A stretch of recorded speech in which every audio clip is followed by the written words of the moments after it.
I'm your host, John Molden, owner at Blood, Sweat, and Tears Concrete. I'm here with my co-hosts, Carlie and Magnus Molden, and this is... No Crying in Concrete. Very good, guys. So, Carlie, what will we be covering this week? We will be comparing licensed versus unlicensed concrete contractors.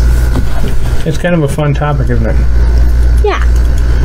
So, Magnus, do you know what it means to be a licensed contractor? Not really. Carlie, do you know?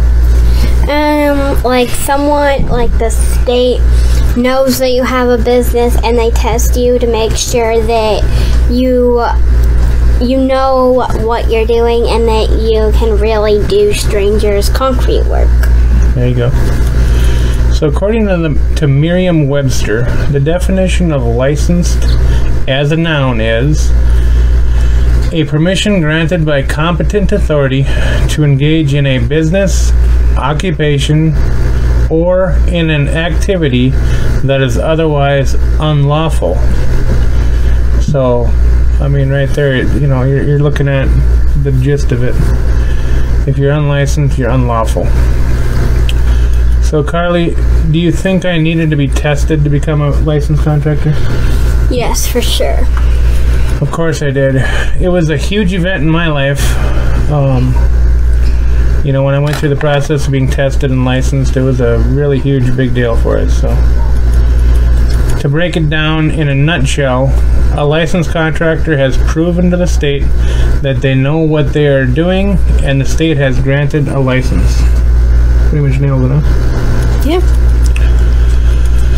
So, Carlie, do you usually shop around to find the things you want at the lowest possible price? With most things I do. Yeah. Not with my baby dolls, though. Not the baby dolls, huh? You pay full price for all your baby dolls? Or just the Ashton Drake ones? Pretty much all of them. Yeah. Yeah, you had to cut corners with their baby dolls. So if you are like most people, you want to do the right thing. You know you may regret hiring an unlicensed contractor, but why exactly? I'm not going to lie. You can save big bucks. And they may even do an outstanding job. And for certain small jobs, little tiny jobs, it might even be their, a wise choice. So Magnus. Yes? What's your favorite scary movie?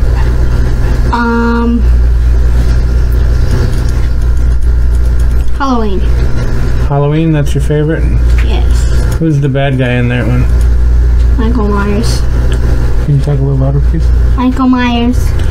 Michael Myers, yeah, lots of people are scared of Michael Myers. And if you think that's scary, wait till you hear some horror stories from our customers over the years. There may be one that changes your mind about using an unlicensed contractor. So what are we calling the first case, Carlie?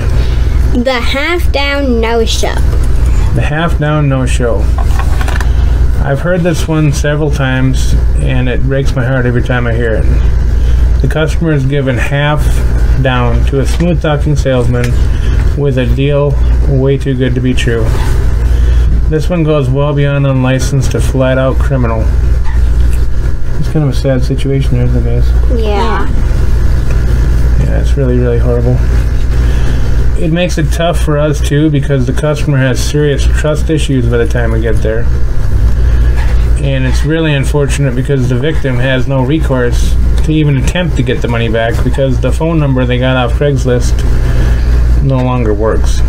So, I guess often what it comes down to is if the price seems too good to be true, just run the other way. So, Carlie? Yes. Who do you think would have to pay for concrete that I ordered if it showed up on a job site and the guys weren't there to take it? That would be you, Dad. It surely would, wouldn't it? Yeah. So, what do we call this next section? Southbounded and down. Southbound and down. I've taken over missing contractor jobs quite a few times over the years. A reoccurring storyline is that the contractor has been arrested and is unable to complete the job. The worst one I recall was where the homeowner was responsible to pay for the concrete that showed up, and when it got there, nobody was there to place it. So, you know, I mean, this sort of thing is a huge red flag. If the contractor you hired is asking you to pay for the concrete directly when it gets there, you know, I mean, it's probably because the ready-mix plant knows something you don't, and don't trust that contractor to pay. Unfortunately, this customer I'm talking about right now ended up paying far more than if they just hired us in the first place. And I guess the good news in it is that they will for surely never make that mistake again. Carlie, do you know what insurance is? Aflac. That's right. We do have Aflac insurance too, actually. But do you know what that Aflac insurance is, though? Something you pay every month, so if there's an accident, the insurance company pays instead of you. That pretty much nails it. I don't have anything to add to that, I don't think. You did a good job. Well, in this next section I will. So what is the next scenario, Carlie? The injured guest. The injured guest.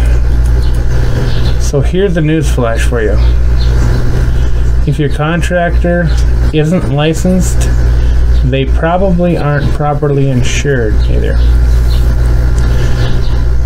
When somebody on their crew falls on a stake and ends up in the ER, it's most likely going to end up getting turned into your homeowner's insurance. I mean, hopefully it does, because that's probably the best case scenario you'd be looking at. But most people don't even consider how much of a headache this whole thing could be if that happens. Magnus, have you ever started on something and then quit because you realized it was just too hard? Yes. What might that be? The hole next door for my fort. The hole next door for your fort. Yeah. So he was hoping to build a fort like he saw online. And he was going to dig a hole and then put some branches over the top, so he's going to have a half underground fort. And once he got to digging the hole, he realized that it was a lot more work than what he had signed up for. So that project's on hold for a while. Maybe when he's 8. Maybe when you're 8, huh? Maybe pick it back up when you turn 8. Maybe. Well, you're doing good with football, though. You haven't given up on that, right? Yeah. Yeah, you're kind of kicking butt, aren't you? Yeah. You gonna stick with your cheerleading too, Carlie? Yes. Yeah. You got that what moves were you working on the other day? The cartwheel? You got that down yet? I'm closer to being able to do it on the trampoline. Yeah. You're not doing it on the ground yet, though, huh? Let's go Broncos. Broncos, let's go. All right.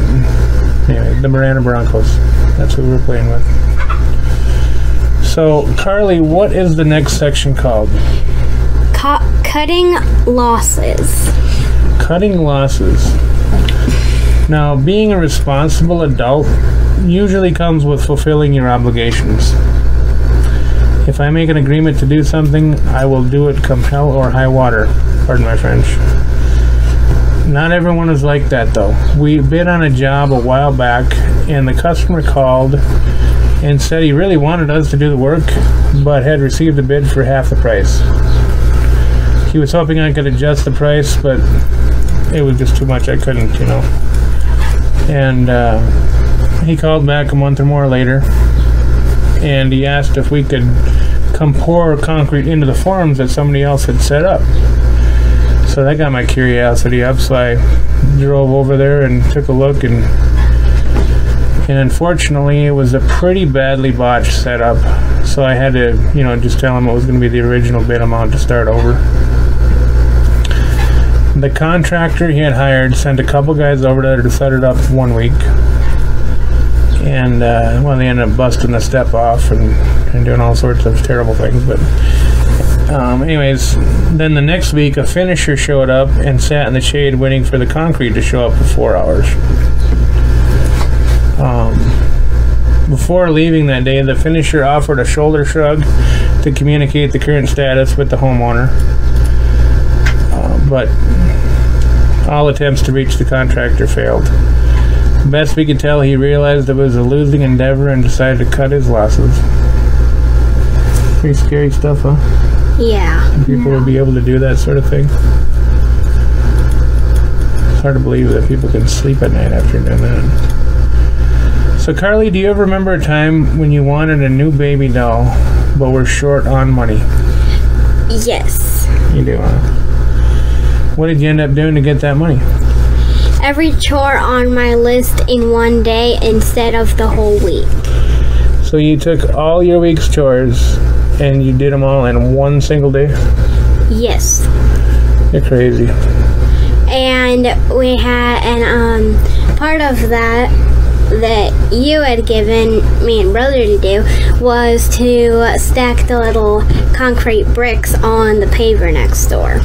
Oh, that pile of pavers next door, yeah. That came in. That was a fun one, huh? Yeah. I should find more of those for you to do. Yay. So which baby you got this week? Teresa. What's the story with Teresa?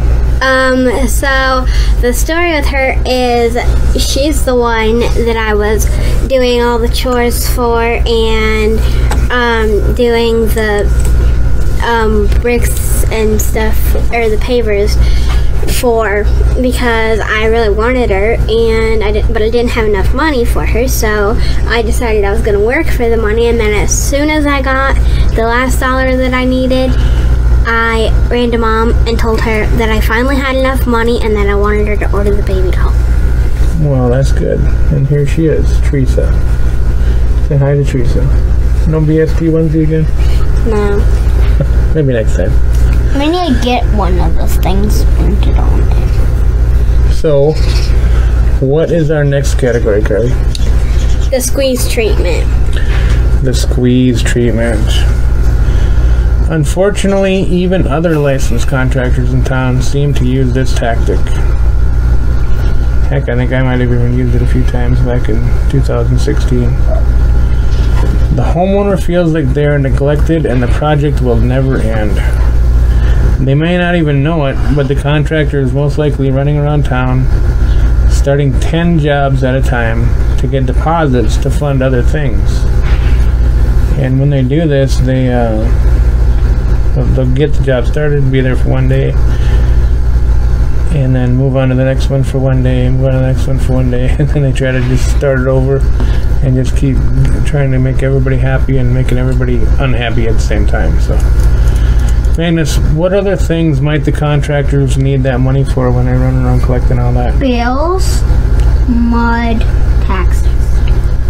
Taxes, yeah, that's a good one. You probably hear me talk about taxes quite a bit, don't you? Yeah. All sorts of other things. And many in the business, licensed or not, really don't understand how much they need to charge to not only perform the work profitably, but also to stand behind their warranties, cover unexpected breakdowns, and deal with unforeseen issues. And man, there's a lot of unforeseen issues, let me tell you. The result is that your 4-day job gets drug out for several weeks until they finally get done, or you get tired of it and call a reputable company to finish it. Carlie, do you remember when we tried to look up that company that made your brother's chopper, the little motorcycle? Yeah, they disappeared from the internet. Yeah, I'm not sure what was going on with that, but for some reason we could not find them. Yeah, that company went out of business, and we couldn't even find them, so, I mean, no big deal for us, but this next section is even a worse scenario. What's our next section called, Carlie? The company no longer exists. Yep, that company no longer exists. This one really makes people angry, and I don't blame them. Imagine, if you will, calling the contractor that just installed concrete for you a few months ago. They answer the same old phone number with a different company name. It's a bit confusing, but you know you're talking to the same person as before. You tell them it's no hurry, but you require warranty work on a driveway that failed. And then you hear, I'm sorry, the company that performed that work no longer exists. Can you imagine that, guys?